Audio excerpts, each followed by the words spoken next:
Assalamualaikum warahmatullahi wabarakatuh. Selamat pagi teman-teman, ketemu lagi bersama saya Nur Habibah. Nah, hari ini kita akan belajar ilmu pengetahuan sosial yang membahas sejarah penjajahan bangsa Eropa di Indonesia. Ayo teman-teman, kita simak video pembelajarannya berikut ini. Portugis adalah bangsa Eropa pertama yang datang dan menjajah Nusantara.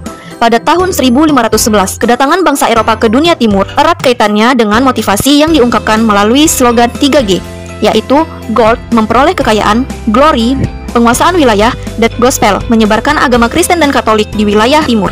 Bangsa-bangsa Eropa yang dipelopori oleh Portugis dan Spanyol mulai melakukan penjelajahan samudra sejak abad ke-15. Era penjelajahan samudra ini didorong oleh beberapa faktor, seperti jatuhnya Konstantinopel ke tangan Turki Utsman. Konstantinopel merupakan ibu kota Romawi Timur. Dikutip dari buku Sejarah Indonesia oleh Abdurrahman dan Arif Pradono, kota ini dikenal sebagai pusat perdagangan rempah-rempah Eropa di kawasan Laut Tengah. Jatuhnya Konstantinopel ke tangan Turki Utsman pada tahun 1453 menyebabkan bangsa Eropa mengalami krisis dan kesulitan, terutama dalam perdagangan rempah-rempah yang pada saat itu dikuasai pedagang Islam. Sejak saat itu, harga rempah melambung tinggi di pasar Eropa. Nah, situasi ekonomi dan jalur perdagangan rempah-rempah ke Eropa yang aman dan nyaman selama ini berubah total karena jalur dagang darat ditutup oleh Kekhalifahan Utsman. Pada tanggal 29 Mei 1453, berhasil merebut kota Konstantinopel, Istanbul, Turki. Nah, Konstantinopel ini pada awalnya merupakan pintu masuk para pedagang dari timur untuk menjual berbagai macam rempah-rempah. Dalam kebudayaan Eropa, rempah-rempah dari timur yang selama ini dihadirkan oleh para pedagang Arab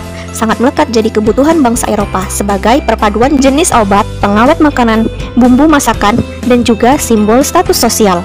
Karena kebutuhan rempah-rempah di Eropa tetap tinggi dan persediaannya makin menipis, akhirnya Portugis dan Spanyol memutuskan untuk mencari jalan lain ke sumber rempah-rempah, yaitu melalui ekspedisi jalur laut. Ekspedisi demi ekspedisi dilaksanakan para penjelajah yang dibiayai dari kas kerajaan Spanyol, Christopher Columbus, Fernão de Magalhães, dan dari Portugis yaitu Dom Vasco da Gama dan Bartolomeu Dias. Singkat cerita, Alfonso de Albuquerque hasil menguasai Malaka pada Februari tahun 1511 dan mulai mengetahui tempat rahasia penghasil rempah-rempah paling mahal, yaitu Pulau Ambon, penghasil cengkeh, dan Pulau Banda, penghasil pala. Sejak saat itulah Portugis menjadi salah satu pemain baru dalam perekonomian dan perdagangan kawasan timur Nusantara. Sampai akhirnya pada tahun 1575, Portugis memutuskan untuk meninggalkan monopoli di Nusantara ke daerah Tiongkok dan Jepang. Karena wilayah Nusantara ini dinilai tidak strategis dan luas serta terlalu banyak persaingan dari pedagang lokal maupun pedagang internasional. Secara geografis, Portugis hanya pernah menguasai jalur perdagangan Malaka dan Pulau Timor bagian timur yang tercatat secara politis terletak di wilayah negara Indonesia.